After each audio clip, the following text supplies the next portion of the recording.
ठीक है, तो लेक्चर नंबर 8 हम बच्चे स्टार्ट करेंगे। कल हमने एंट्रोपी के बारे में पढ़ा था कि एंट्रोपी क्या होती है। कोई भी चीज में जो रैंडमनेस रहती है ना, या जो डिसऑर्डर होता है, उसको हम एंट्रोपी कहते हैं। और डेल्टा एस का फॉर्मूला भी हमने पढ़ा था, क्यू रिवर्सिबल बाय टी करके था। Delta S is equal to Q reversible by T से फॉर्मूला था। सो थोड़ी वही चीजें हम आगे चलेंगे। कल हमने entropy change during ideal gas पढ़ा था। आज हम देखेंगे entropy change during reversible adiabatic expansion. तो अब हमें पता है एडियाबैटिक एक्सपेंशन कौन सी होती है। एडियाबैटिक कौन सी होती है बच्चे, जिसमें हीट नहीं एक्सचेंज होती, जिसमें हीट एक्सचेंज क्या हो, जीरो हो। यानी कि हीट एक्सचेंज क्या होता है, जिसमें जीरो होता है। So for an adiabatic process heat exchange will be zero. बच्चे अब हमारे पास डेल्टा एस क्या है, क्यू बाई टी है। अगर हमारा हीट एक्सचेंज जीरो हो जाता है तो जनरली डेल्टा एस की वैल्यू भी क्या हो जाती है, हमारे पास जीरो हो जाती है। So for an adiabatic process, heat exchange will be zero. Therefore, reversible adiabatic expansion is taking place at a constant entropy. तो मतलब कि डेल्टा एस भी हमारा जीरो हो गया, तो हम क्या बोलेंगे कि ये कांस्टेंट एंट्रोपी पे वर्क कर रहा है। It is working on constant entropy. तो बच्चे जब ये चीज कांस्टेंट एंट्रोपी पे वर्क करती है, उसको हम क्या बोलते हैं, उस तरह की रिएक्शंस को क्या बोला जाता है, is entropic. That type of reactions would be considered as is entropic. यानी कि जब Q वैल्यू जीरो होगी तब हमारी डेल्टा एस वैल्यू भी क्या हो जाती है, जीरो हो जाती है। For what, for reversible adiabatic expansion. Reversible adiabatic expansion के लिए हमारी डेल्टा एस वैल्यू जीरो हो जाती है। और अगर हमारी डेल्टा एस वैल्यू जीरो होती है तो उसको हम क्या बोलते हैं, is entropic. That would be considered as is entropic. So even though the reversible adiabatic expansion is entropic, but कभी भी irreversible adiabatic expansion जो होती है ना, वो is entropic नहीं होती। Means reversible के लिए बेटा डेल्टा एस वैल्यू जीरो हो जाएगी, बट अगर हम irreversible लेंगे तो delta S will not equal to zero. तो वो जो प्रोसेस है that is not isentropic. ठीक है, रिवर्सिबल में, इरिवर्सिबल में इज एंट्रोपिक नहीं होती।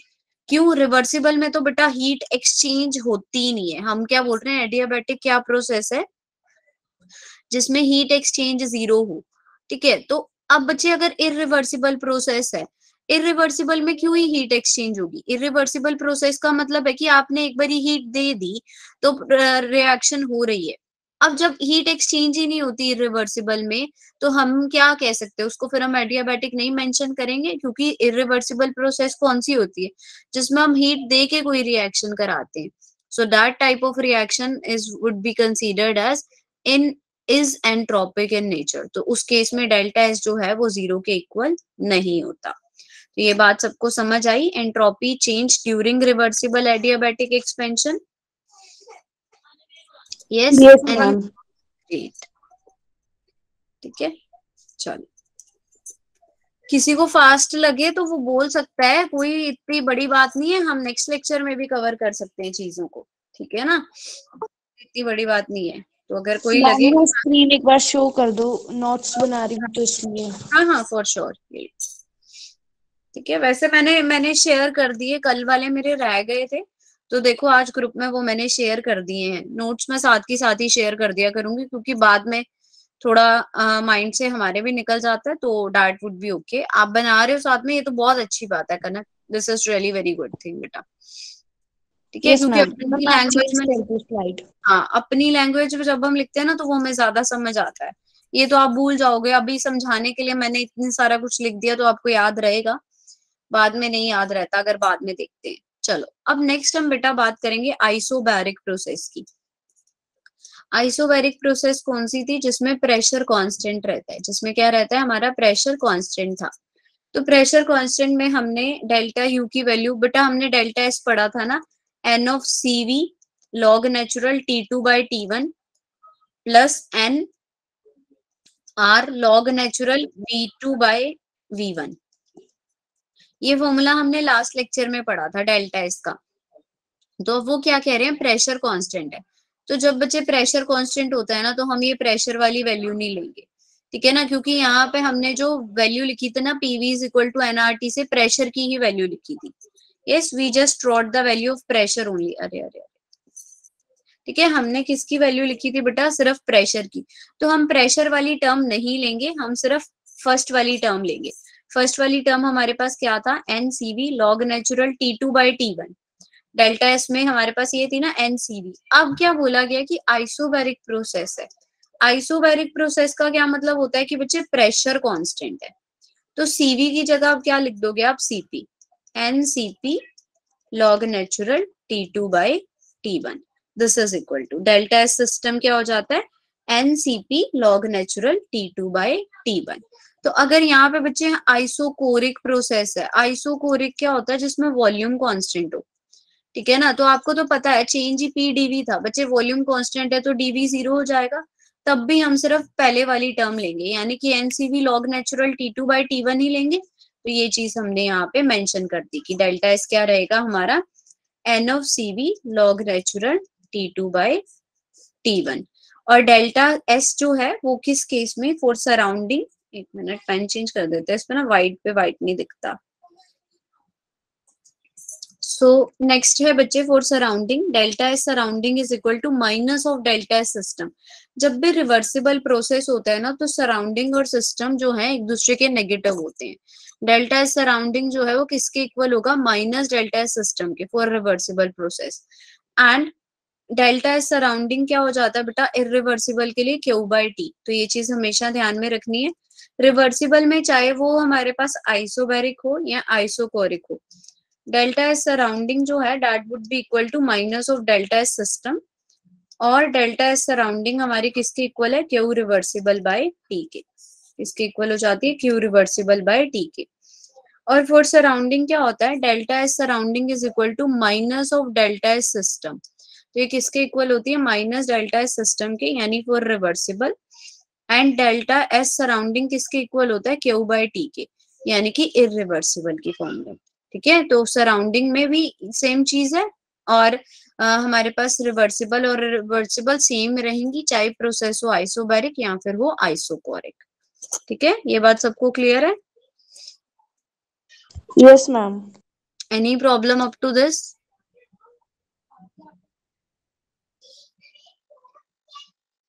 ठीक है, नेक्स्ट है बच्चे क्वेश्चन हमारे पास, which of the following molecule has the highest entropy. किसकी एंट्रोपी हाईएस्ट होगी, मर्क्यूरी की, हाइड्रोजन की, ग्रेफाइट की, या वाटर की। ये कल भी किया था ना शायद हमने। Yes, have we done this question. Hydrogen, बिल्कुल सही, हाइड्रोजन की। क्योंकि बच्चे हाइड्रोजन क्या है, गैस है, गैस की एंट्रोपी बहुत ज्यादा हाई होती है एज कंपेयर टू लिक्विड और सॉलिड। अब हम बात करेंगे बेटा entropy change during phase transition. Phase transition क्या होता है कि कैसे कोई सॉलिड जो है लिक्विड में कन्वर्ट होगा, और कैसे कोई लिक्विड जो है वो गैस में कन्वर्ट होगा। ठीक है ना, सॉलिड टू लिक्विड और लिक्विड टू गैस। तो अब हम एंट्रोपी ऑफ फ्यूजन की बात करते हैं। एंट्रोपी ऑफ फ्यूजन क्या होता है, फ्यूजन का क्या मतलब है, it is the increase in entropy when a solid melt into liquid. जब कोई सॉलिड जो है वो लिक्विड में मेल्ट करता है, फ्यूजन का मतलब यही होता है ना, how a solid is melting into liquid. तो अब हमें पता है कि अगर कोई सॉलिड जो है वो लिक्विड में कन्वर्ट हो रहा है, तो उसकी एंट्रोपी जो है वो इंक्रीज करेगी। एंट्रोपी इंक्रीज करेगी क्यों, क्योंकि उसके जो मॉलिक्यूल्स हैं उनकी मूवमेंट बढ़ जाती है with respect to phase change. So the entropy increases as the freedom of movement of molecules increases with phase change. So entropy of fusion is equal to enthalpy of fusion divided by melting point। तो जो enthalpy है बच्चे fusion की, वो कैसे आती है, delta H fusion किसके इक्वल हो जाता है, delta H fusion upon T F के, यानी कि टेम्परेचर कितना, जितना उसको फ्यूजिंग के लिए टेम्परेचर लग रहा है। सो यहाँ पे डेल्टा एस हमारा जनरली रहा तो वही है बच्चे, Q/TE। बस हमने Q को कैसे लिख दिया, change in enthalpy, like delta H F fusion के लिए, और divided by its temperature. So a natural process such as phase transition will occur when the associated change in the Gibbs free energy is negative। तो Gibbs free energy आपको आगे आने वाले lectures में बताएंगे, डेल्टा जी होता क्या है ये हम फर्दर डिस्कस करेंगे। बट ये चीज आपको ध्यान रखनी है कि मोस्ट ऑफ द टाइम जो डेल्टा फ्यूजन है ना, डेल्टा एस फ्यूजन है, वो क्या होता है बेटा, पॉजिटिव होता है, दैट इज पॉजिटिव। ठीक है, मोस्ट ऑफ द टाइम जो डेल्टा एस फ्यूजन है हमारा वो क्या रहता है, पॉजिटिव रहता है। अब हम बात करेंगे एंट्रोपी ऑफ वेपराइजेशन। नेक्स्ट क्या है हमारे पास, entropy of vaporisation. Just a minute, yes. तो एंट्रोपी ऑफ वेपराइजेशन में हमारे पास क्या आता है बच्चे, कि वेपर्स में कन्वर्ट होना, यानी कि किसी भी लिक्विड का वेपर में चेंज होना। So enthalpy of vaporisation is a state when there is an increase in entropy. Obvious सी बात है बेटा, एंट्रोपी इंक्रीज करेगी ना, जब भी कोई लिक्विड किस में चेंज होगा, वेपर में चेंज होगा, तो भी हमारी जो एंट्रोपी है वो क्या करती है, इंक्रीज करती है। जनरली इंक्रीज कर रही है क्योंकि लिक्विड में उसके मॉलिक्यूल्स जो हैं वो थोड़े टाइटली पैक्ड होते हैं, थोड़े मतलब ज्यादा नहीं, बट वेपर में वो बहुत ज्यादा दूर दूर चले जाते हैं, तो रेंडमनेस ज्यादा आ जाती है। So this is due to an increase in molecular movement which creates a randomness of motion. ये किस वजह से है बेटा, ये मॉलिक्यूलर मूवमेंट की वजह से है, जो रेंडमनेस को क्या करती है, क्रिएट करती है। So this is due to an increase in molecular movement which creates a randomness of motion। ये randomness motion की create करेगी। So entropy of vaporization is equal to enthalpy of vaporization divided by boiling point। तो delta S vaporization भी क्या आ जाएगा, delta H vaporization divided by TB। This would be the thing, entropy of vaporization। ठीक है, ये सबको clear हुआ entropy of phase वाला? Yes, great. Ma'am. Okay, that's really good. Okay, next क्या है अब हमारे पास, नेक्स्ट चलते हैं।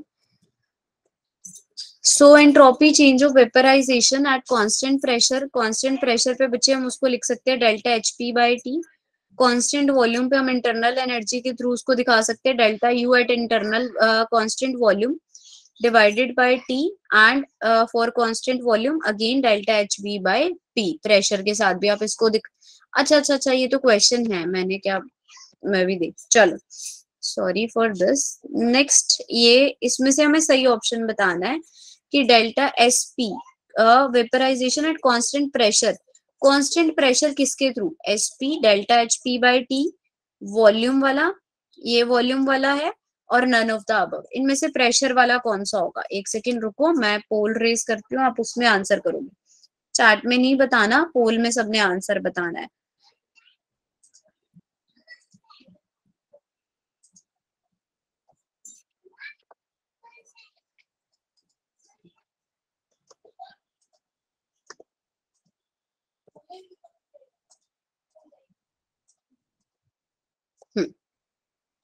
Go for it.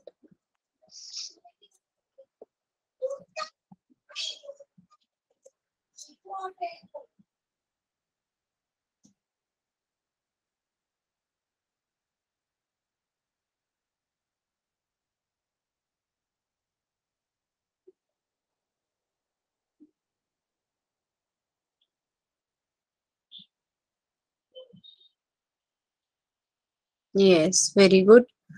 So majority of vote goes to option number 1. So that is correct. So option A is correct. तो हमें पता है बेटा, अभी हमने पढ़ा enthalpy change of vaporization is delta S vaporization is delta H vaporization divided by T. So answer हमारा क्या रहेगा, ऑप्शन नंबर ए। तो ए को हमने 6 वोट्स के साथ विनर बनाया है, और ये विनर हमारा करेक्ट जस्टिफाइड है, ठीक है ना। So all good, very good. Next आता है बच्चे क्वेश्चन कि what is the entropy change for the following reaction given below. इस रिएक्शन के लिए एंट्रोपी चेंज क्या होगा, स्टैंडर्ड एंट्रोपीज आपको दे रखी है H2O2 और वाटर की, ठीक है। अब आपको इसके लिए एंट्रोपी चेंज निकालना है, तो आप सबको मैं 2 मिनट्स देती हूँ। Let's give you 2 minute to just solve this question. देखते हैं कितने बच्चे इसको सॉल्व करके मेरे को आंसर बता पाते हैं। यस, चैट बॉक्स में सारे बच्चे मुझे इसका आंसर करेंगे।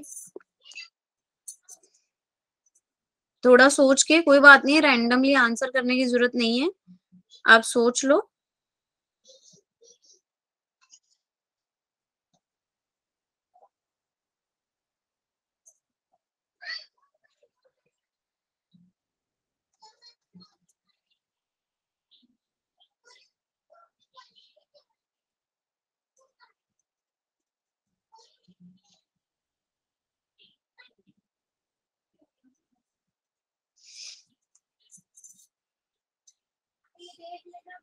फटाफट से करो इसको, देखते हैं।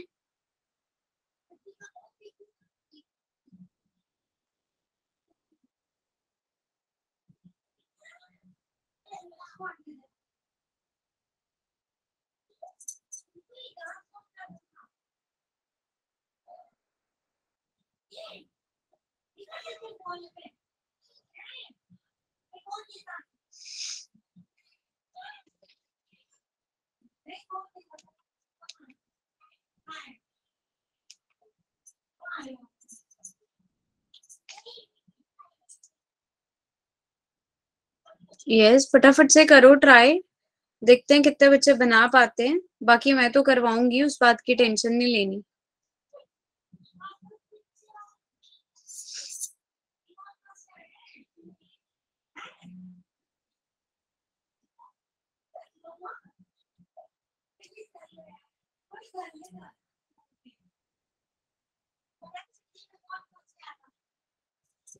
पूरे 3 मिनट्स दिए आपको, 40 पे डिस्कस करेंगे। करो इसको, देखते हैं मैम कितने बच्चे मैम आंसर आ गया। अंजलि बताइए सही। मैम आंसर आ गया मैम, आई एम अंकुर। अंकुर, ठीक है, वेरी गुड अंकुर। ठीक है बेटा, दूसरों को भी एक बार ही निकालने देते हैं, ठीक है। Okay ma'am. हाँ बेटा।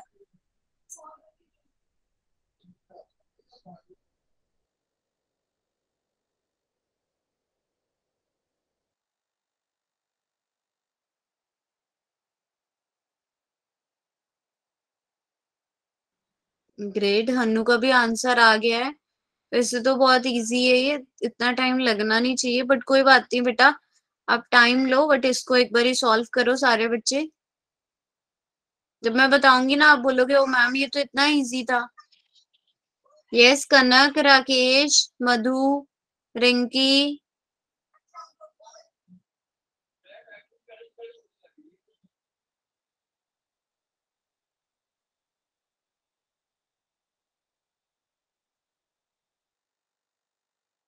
ओके, नहीं हो रहा, कोई बात नहीं।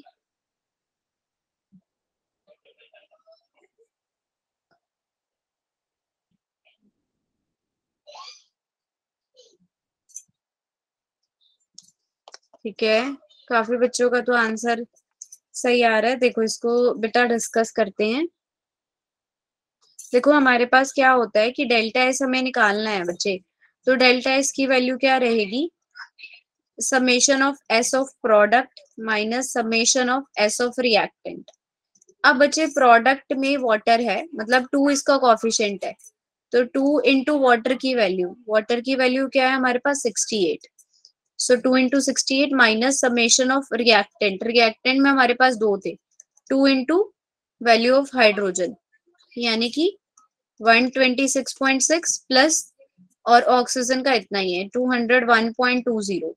तो ये हमारा कितना आ गया, 6 6 12 12 13 2245 253.2 201.20, और ये 8816 6 2 12 136। तो इसको सॉल्व करेंगे तो हमारे पास क्या आ जाएगा, 318.4 किलो जूल पर केल्विन पर मोल। मैम ये माइनस का होगा ना? माइनस में होगा बेटा, बिल्कुल, ठीक है। तो answer would be in minus. अब बताओ, अब सबको समझ आया, किसी को कोई प्रॉब्लम यहाँ तक? No ma'am. ठीक है, नो अभी मैम। क्लियर है, ठीक है, वेरी गुड बेटा।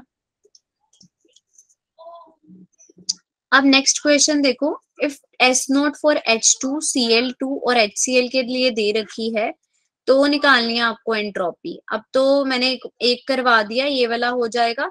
इसको फटाफट से कैलकुलेट करके पोल में सब बच्चे अपना अपना आंसर पोस्ट कर देंगे। मैं पोल रेस कर रही हूँ इसके लिए, सो जस्ट डू दैट।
ठीक है, वोट 1 वोट आया है अभी तक, फटाफट से करो बेटा।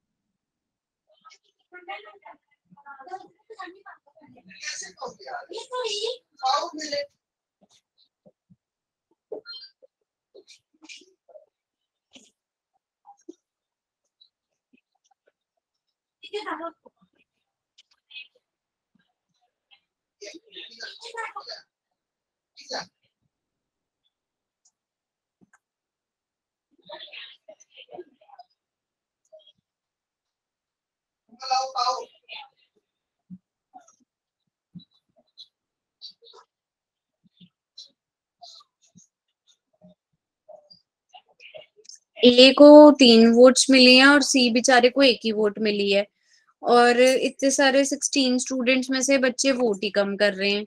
चलो देखते हैं, हम इसको सॉल्व करते हैं बेटा। वही चीज आनी थी, डेल्टा एस हमारे पास HCl minus H2 plus Cl2 रहना था ना, ये वैल्यूज रहनी थी। तो HCl की वैल्यू हमारे पास कितनी है?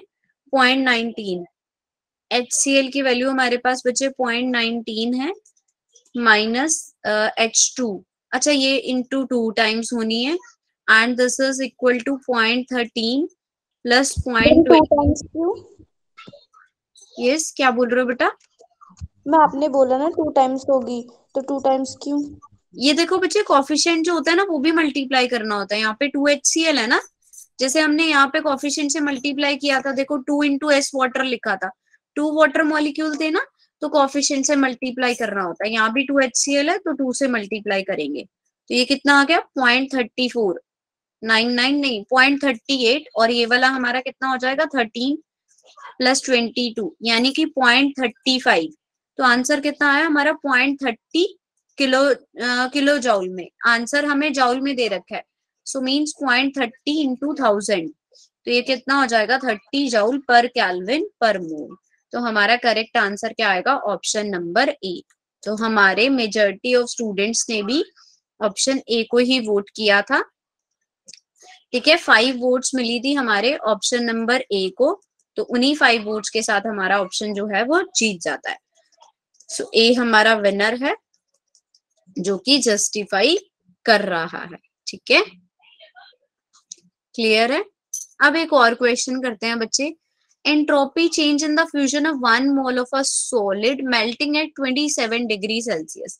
मेल्टिंग पॉइंट दे रखा है 27 डिग्री सेल्सियस। ठीक है, तो टेम्परेचर क्या हो जाएगा? 27 प्लस 273 कैल्विन में चेंज कर लो इसको, सो जनरली 300 कैल्विन हो गया ये। और आपको डेल्टा HF भी दे रखा है 2930। अब मैंने आपको बताया था ना कि डेल्टा HF क्या होता है, डेल्टा T, आपको डेल्टा S निकालना है बच्चे, तो that would B delta HF by T, यानी कि 2930 divided by 300।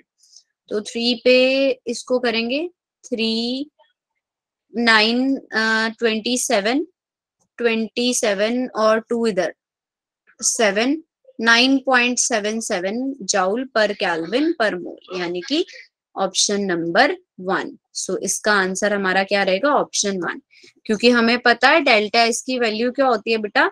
Delta HF by T। ठीक है ना? हाँ, 9.77 जॉउल पर केल्विन पर मोल। क्लियर है ये सबको? किसी को कोई प्रॉब्लम बेटा? No ma'am. Yes, anybody else? No ma'am. That's great. ये देखो, ये सॉल्व भी कर। अच्छा, ये वाला क्वेश्चन करेंगे हम। Predict which of the following reaction has a positive entropy change. इनमें से कौन सी रिएक्शन ऐसी है जिसका एंट्रोपी चेंज जो है वो पॉजिटिव होगा? ठीक है, you have to see which of the following reaction has a positive entropy change. तो मैं पोल रेस करती हूँ, सोच के इसका एक बार आंसर करेंगे सारे बच्चे, थोड़ा सा सोच के फिर करना। मैंने नेगेटिव बताया था आपको कब होता है, लास्ट टाइम हमने क्वेश्चन करा था जिसमें sublimation of ice, Haber process, ये सारी चीजें थी। ठीक है, तो आप लोगों को थोड़ा सा अगर याद होगा तो you all know.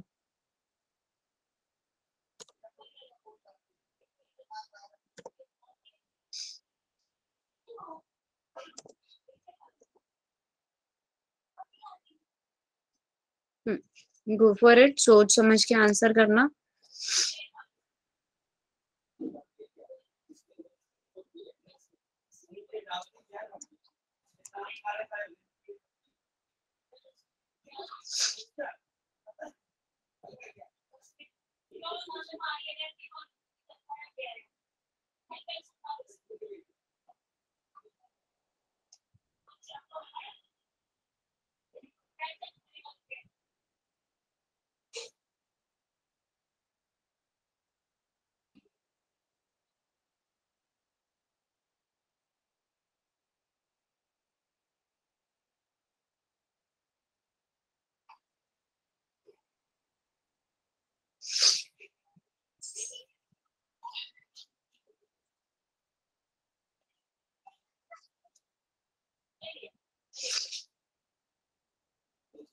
Three, option number 3 को 3 वोट्स मिली हैं, दैट्स ग्रेट।